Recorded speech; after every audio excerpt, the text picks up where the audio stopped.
Having a money system in place every time you are paid is so important in terms of managing your 9 to 5 paycheck.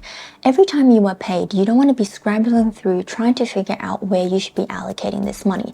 You want to have a money system in place that allows you to know exactly where every dollar of income is going. By having a money system in place, it allows us to have a more intentional relationship with our finances, but it also allows us to set ourselves financial goals that are actually achievable as well. The money mistakes that I made when I started my financial journey was that I never budgeted, I never tracked my expenses, and I didn't know exactly where my money was going. I also had one savings account where all my money was going in, but I never felt like I was saving, and I always had financial goals, but they were also very flaky because I didn't have my bank account set up in a way that was setting myself up for success as well. It wasn't until a couple of years ago when I created a money system for myself that changed everything. Not only did I start to understand where my money was going, but I started to learn about what intentional spending was, and I was also able to set myself financial goals that I was actually able to achieve. So in this video today, I'll be sharing with you how I manage my 9 to 5 paycheck, how my money system works, and how I set up my money in my bank accounts as well. Let's get started. Before we dive into how I actually manage my money on a fortnightly basis every time I am paid, I wanted to show you guys an overview of what my money system looks like. Now, as we can see on the screen, I've got a flow chart of exactly how my money system works for my 9 to 5 paycheck every time I am paid.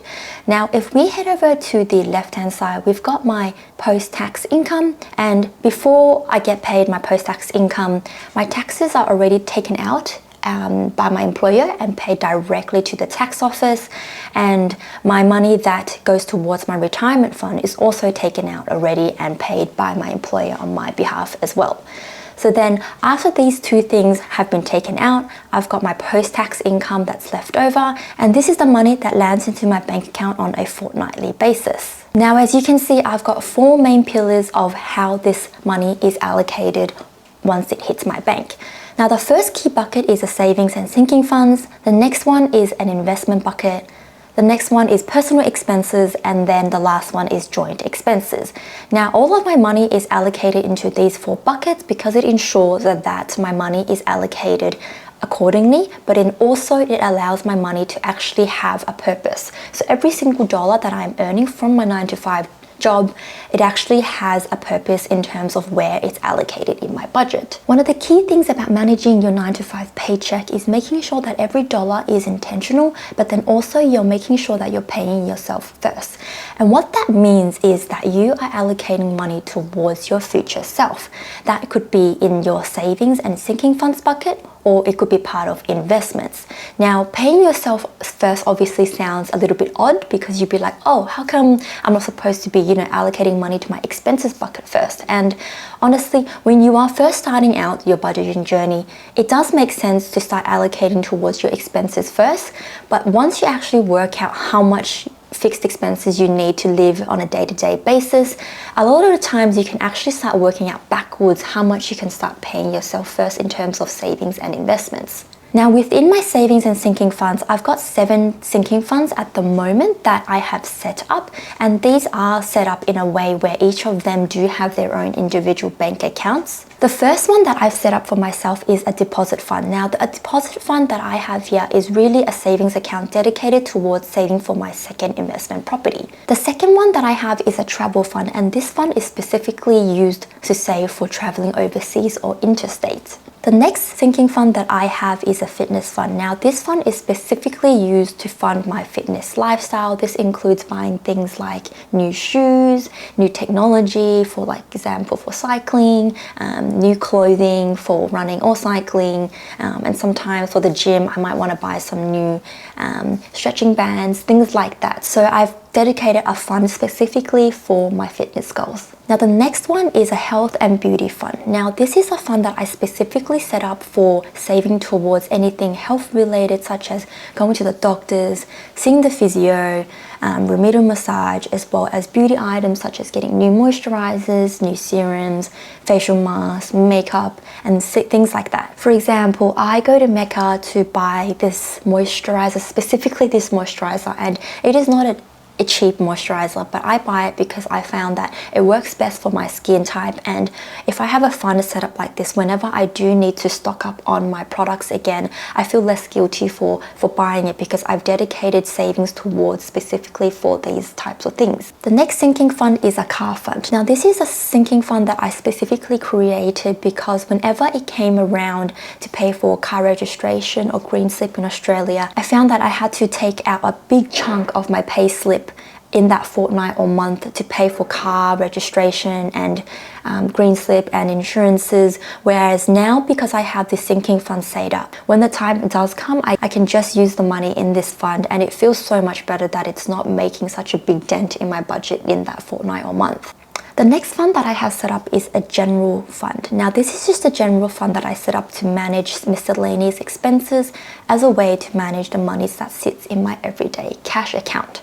Now this account may be things used for shopping, leisure, food and drinks, and so forth. Now the lucky last fund that I have is an emergency fund. Now this is a fund that I have saved up specifically for a rainy day, and usually this is between 3 to 6 months of your basic needs / expenses. Now it's important to have a fund like this because you just never know what life will bring. You just never know what type of lemons life will throw at you, so it's really important to have an emergency fund ready in case something does happen. And as I mentioned, it's between 3 to 6 months of your basic expenses / needs. Now the reason why I've set up my savings accounts in this way is because it allows me to intentionally allocate towards these funds. Now depending on what the purpose is, I might allocate a little bit more to travel fund if a travel event is going to come up. If I need to expedite my deposit fund because I'm going to be buying my second property soon, then I would put a little bit more money in there. But setting up this way allows me to be a lot more intentional when it comes to savings, as opposed to what I used to do when I had only one bank account and all my savings would go into there. And whenever I would take money out, I would feel really guilty because I had that one savings account and I would see the balance always going down. And because it always went down, I always felt like I wasn't meeting any of my savings goals, when in fact I probably was. But because of the way I set up my savings accounts, having only one, it made me feel as if I wasn't saving much. Now the second bucket is investments. Now with investments, this is money specifically allocated for share investing. This amount generally changes every now and then, and recently I haven't been investing into the share market as much because I'm focusing on saving towards for my second investment property. However, in a world where if I was share investing, this is money that I would be allocating towards my brokerage account. Now the third bucket is personal expenses. With the personal expenses, this is money that I have allocated towards my fixed expenses as well as my everyday variable expenses. Now with my fixed expenses, these are generally needs that are allocated towards this bucket and are things that are fixed in my budget and are reoccurring. This includes things such as health insurance, gym membership, subscriptions, transport, petrol, and so on. Money that I've allocated towards variable expenses that sit in my everyday cash account includes things such as food, eating out, drinks, shopping, leisure, and so forth. These vary every time and are not reoccurring, which is why I've got a bucket specifically sitting outside of fixed expenses to manage how these expenses go out. The last bucket in how I manage my 9 to 5 paycheck is putting money aside for joint expenses. Now within joint expenses, this is money that I am sharing with my partner. The split is around 50-50, but depending on what the item is, it might be a 60-40 split or a 70-30 split, depending on the discussions we've had with one another. But generally it's around a 60-40 / 50-50 split. Now in terms of how the joint expenses is split is very similar to personal expenses, except this is shared between my partner and I across fixed expenses as well as variable expenses. Now within fixed expenses, we've got items that are fixed again in the budget and are reoccurring. This includes things such as rent, groceries, utility bills, pet insurance, and things like that. Under variable expenses, which are usually, like I mentioned, things that are different every time and are not reoccurring, includes things like eating out, joint expenses, events, leisure, and so forth. Now, if we zoom out, as we can see, this is an overview of how I manage my money, how I manage my 9 to 5 paycheck every time I am paid. This is the money system that I currently have, and it works really well for me because one, it allows me to be really intentional with exactly where my post-tax income is being allocated, but also allows me to see if there's anything where I need to improve on, because this isn't always going to be the best way to manage my 9 to 5 paycheck. Things may change, and I haven't factored in things like my rental property that I have. I don't factor in my dividends that I get paid as well into this, because every additional dollar that I do actually earn outside of my 9 to 5 paycheck, that money is either saved or it's invested into the share portfolio, or it's money that I don't spend. So that's why I don't have it in this diagram. But hopefully this flowchart is able to help you visualize how you could be managing your money system as well. Now that we've gone through my money system and the flowchart of exactly how it works, I'm going to be walking you through how I actually manage the dollar amounts of the salary that I'm paid and how this is allocated using zero-based budgeting. Essentially what zero-based budgeting is that every dollar of money that you earn has a purpose in your budget. Now, depending on what that is, like I mentioned in my flowchart, you could be allocating this money towards your savings, your investments, your expenses, whether that's fixed or variable, as well as joint expenses. Now, if we head over to the screen, we can see that I've got a spreadsheet opened. It looks a little bit complicated, but I assure you that it is not. I have been using this tracker for the last few years, ever since I created it, and it's actually helped me immensely in managing my salary, in managing the additional income that I earn. It's allowed me to, bucket and allocate my money in a way where I know exactly where every dollar is going. It helps me track my expenses, and it's really just helped me so much in my financial journey. Now, before we dive into how I manage my 9 to 5 paycheck every time I am paid, I wanted to run through how this tracker is set up. Now, on the left-hand side, we've got different categories for income, expenses. We've also got ones under shared expenses, which is my joint expenses. We've also got buckets for savings and investments, as well as debts. Now, this is all driven by the categories tab that we've got over here that I have created, and once I've added a subcategory under each of the categories, it flows through to my input fortnightly budget tab. And now, because I've got the subcategories and categories set up in my budget, I can go ahead and allocate how much I'm getting paid for my 9 to 5 paycheck, and then allocating these towards my expenses, shared expenses, my savings and investment goals, as well as debt where it's appropriate. Now, in terms of how much I'm currently getting paid for my 9 to 5 paycheck per fortnight, I get around $4,000 from my employer, and then from there I allocate this money towards my expenses, shared expenses, savings and investments. Now, I'm not going to go through every single item and how it's allocated, but at least it gives you an idea of by scrolling down where this money is put towards. I've got money that goes into my expenses, shared expenses, and then we've got money that goes in towards my savings goals, as well as investments, and then debts. Now, once I've allocated amount to each of the buckets in each of the areas, I make sure that the leftover is always zero. And what that means is that whenever it's hit zero, it means that each dollar has been allocated towards a purpose, towards a bucket, and that's exactly what zero-based budgeting is. Each dollar of money that you earn is going directly into a bucket that's intentional, whether that's, a savings goal, whether that's an expense that you have to make, or whether that's, something that you need to repay off like a credit card and things like that. Now, as I get paid on a fortnightly basis from my 9 to 5 job, I usually manage my budget on a fortnightly basis. But for those people who get paid on a monthly basis, I also have a version of this tracker where you can track your money and your budget on a monthly basis as well. Now, if you're interested in also using this tracker that I'm currently using, I've also provided a link below where you can have a better look at the tracker that I'm currently using, that I've built for myself, that's readily available for both a fortnightly budgeting as well as monthly budgeting as well. So I usually like to budget in advance, so I will put in and allocate each dollar of income into each bucket, usually 4 weeks ahead. So that's 2 fortnights, but depending on, what you have on, you might be doing it, 8 weeks in advance, or if you budget on a monthly basis, you might do it 3 months in advance. It's really up to you and sort of how you want to manage your money, but I find that for me, I like to do it every 4 weeks because it's really hard to predict exactly what's going to be happening in 8 weeks, but where there are instances where I know there is going to be an expense that comes up in,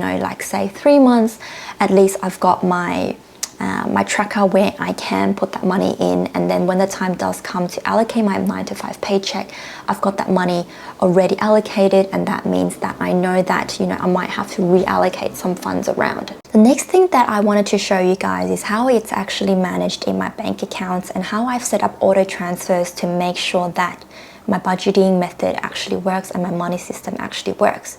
Now, in terms of auto transfers, this essentially means that in your bank accounts, you set up a reoccurring payment that goes into different bank accounts once you've been paid. That could be on a fortnightly basis, monthly basis, weekly basis, depending on how you want to manage that money that you are getting paid. Now, as soon as that money hits my bank account the following day, the money is allocated towards each sinking funds, as I showed you in my money system, and it's also allocated towards the expenses bucket as I shown you in the money system as well. So also allocated towards my joint expenses with my partner, for across the fixed expenses as well as the variable expenses. And now once that money is automatically transferred into the various bank accounts, I no longer have to think about and worry about manually transferring this amount by myself, because it's already set up, it's already done. This way it allows me to be intentional because it's already done for me, and most of the times I go back to check it every month or so just to check that the numbers still make sense, and if I need to review my budget on my tracker, then I will adjust the amounts in my recurring payments as I go. At the end of each month, I make sure that I'm tracking the money that I'm earning, and I'm tracking the amount of money that I'm spending, as well as saving and investing. So on an end of month basis, I will come into my tracker under transactions, and I will record each transaction manually by typing in the date, the description of the item, the amount. I will select the type that it is, whether it's an income, expense, shared expense, savings and investments, or a debt. And then I will pick the subcategory as well, depending on what that is. Like I mentioned, this is all set up already in the categories tab. And yeah, this is where I log in every transaction that I've made. Now, once I have logged in all the transactions for that month, I will go ahead and review my budget to actuals and how I actually went for the month. And because I budget on a fortnightly basis, I usually review the 2 fortnights in that month and how I went. As you can see, I've got my budgets across my income, my expenses, shared expenses, as well as savings and investments, and then I've got the amounts that I've actually spent. And then on my right hand side over here, I've got notes where it tells me whether I have made less income or more income, that I've spent less or more compared to the budget, and so forth. When it comes to seeing my budget versus actuals from a visual point of view, I've got charts here where it also shows me how I've performed against my budget versus how much I've actually incurred. So like I mentioned, depending on how much I've spent, I've got an amount that shows me this is how much I've budgeted, and then this is how much I've actually spent. So visually it shows me that this is how I went for the month. It allows me to understand where my money is actually going. Do I need to adjust my budget for the following fortnight or month? It also allows me to see whether there's areas that I can improve on, as well as if I'm saving enough, or if I'm saving in a way where it's maybe it doesn't make sense anymore and I need to adjust my sinking funds a little bit for the next sort of fortnights or months coming up. Now, in my monthly dashboard, this is the actuals of how I actually went for that particular month. It shows me, where did my money go for the month, whether that was, expenses, shared expenses, savings and investments. It shows me the allocation. And then I come over here to see how I've been performing in terms of my income versus savings and investments trends.